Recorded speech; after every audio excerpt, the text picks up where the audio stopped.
वहीं राहुल गांधी की भारत जोड़ो यात्रा पर बीजेपी के नेताओं ने अपनी प्रतिक्रिया दी है। एक तरफ जहां गृह मंत्री अनिल विज ने यात्रा का स्वागत किया है, तो वहीं राहुल गांधी की भारत जोड़ो यात्रा पर बिजली मंत्री रणजीत सिंह चौटाला ने कहा कि भीड़ तो सभी रैलियों में जुड़ी हुई होती है। गुजरात से यात्रा निकाली और पर वोट तो मिले नहीं। तो वहीं कृषि मंत्री जेपी दलाल ने यात्रा पर तंज कसा है। जेपी दलाल ने कहा कि यात्रा से राहुल गांधी को देश की भौगोलिक पृष्ठभूमि की जानकारी मिलेगी। नहीं, स्वागत है। वो आए हमारे प्रदेश में, स्वागत है। और जो सुरक्षा की दृष्टि से हमको करना है वो हम पूरा करेंगे। जब भी कहीं रैली करते हैं, जब भी अपोजिशन रैली करती है, भीड़ आ जाती है, भीड़ देखने को आती है। पर इसका रिजल्ट में देखिए, अब गुजरात से यात्रा निकल के आई, पर वोट तो नहीं आए। इस यात्रा का कोई लंबा चौड़ा असर नहीं पड़ता। वहाँ के लोकल जो पार्टी के वर्कर हैं वो भीड़ इकट्ठी करते हैं, भीड़ हो जाती है। जब शहर में आप जोर करके अगर किसी के साथ 5,000 आदमी चल रहे हैं तो ये लगता है कि पूरा काफिला चल रहा है। 2-4, 5,000 की भीड़ का ये मीनिंग नहीं होता कि देश साथ हो गया। भारत कहाँ जुड़ा है? भारत दक्षिण इनके पास कहीं नहीं है। यूपी में इनकी 2 सीटें आई है माँ बेटे की, कहीं है नहीं।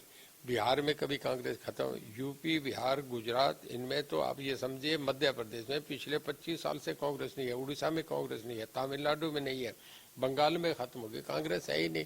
कहाँ जोड़ देंगे? उत्तर प्रदेश में 425 में 2 असेंबली की सीटें आई हैं। ऐसा है, कांग्रेस को पार्टी को बचाने के लिए, एकजुट करने के लिए ये यात्रा है।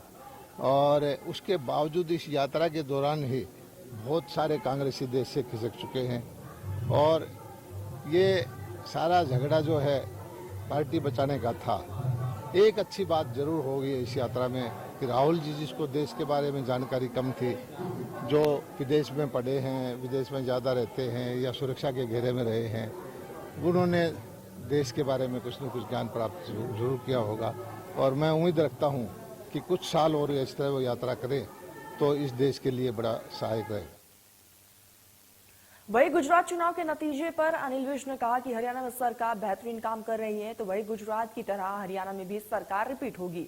वही गुजरात और हिमाचल के चुनाव नतीजे पर बिजली मंत्री रणजीत सिंह चौटाला ने कहा कि बीजेपी ने दोनों चुनाव में जोरदार प्रदर्शन किया है और इसी के साथ हिमाचल में हार का मार्जिन ज्यादा नहीं था, बल्कि गुजरात में लोगों ने बीजेपी को बड़े मार्जिन से जिताया है। ये हरियाणा में पार्टी बहुत मजबूत है, सरकार बेहतरीन काम कर रही है, लोगों की समस्याओं का समाधान कर रही है और हरियाणा भी गुजरात को रिपीट करेगा। हिमाचल में बड़ा थोड़ा आपस में डिफरेंस रहा है, बहुत थोड़ा वेरिएशन आप कहिए। 200 वोटों से हार जीत हुई है। अगर 3 सीटें इधर हो जाती तो खेल बन गया था। अब उसमें हो गया, हर स्टेट के अपने डिफरेंट रीजन होता है, कई जगह पार्टी के कैंडिडेट ठीक नहीं होते। 2-4 एक बहुत छोटी विधानसभा है, 70 की है, उसमें 3 सीटें बढ़ जाती, 3 कम हो जाती, तो रिजल्ट बदल गया था। और मैंडेट तो वो होता है जो गुजरात में आया है। गुजरात में लोगों ने 2/3 से भी ज्यादा बीजेपी को दिया, ये होता है। वही कांग्रेस के प्रदेश अध्यक्ष उदय भान ने दावा किया है कि 2024 में देश में कांग्रेस की सरकार बनेगी। वही दीपेंद्र सिंह हुड्डा ने कहा कि 3 चुनाव के नतीजे देश में बदलाव के संकेत हैं। आदमपुर में कांग्रेस का प्रदर्शन अभूतपूर्व प्रदर्शन रहा है। आदमपुर में हमें हर वर्ग का वोट मिला है। उन्होंने कहा है कि हिमाचल में हमें जीत मिली है। यही नहीं, 8 चुनाव में से 7 में बीजेपी की हार हुई। अभी हिमाचल प्रदेश का रिजल्ट आया है और अभी 2023 में चुनाव हो रहा है। राजस्थान का, मध्य प्रदेश, छत्तीसगढ़ और कर्नाटक, चारों जगह कांग्रेस की सरकार बन रही है और 24 में हरियाणा का नंबर है और केंद्र में भी कांग्रेस सरकार 24 में बनेगी। पिछले 3 चुनाव के नतीजे जो आए वो एक बदलाव की तरफ संकेत है। आदमपुर के अंदर कांग्रेस का अभूतपूर्व प्रदर्शन, आदमपुर में हर वर्ग की हमें वोट मिली, हम हर एससी बूथ पे जीते। चौधरी उदय भान जी द्वारा की गई दिन रात मेहनत, इनके करिश्माई नेतृत्व में हमने चुनाव लड़ा।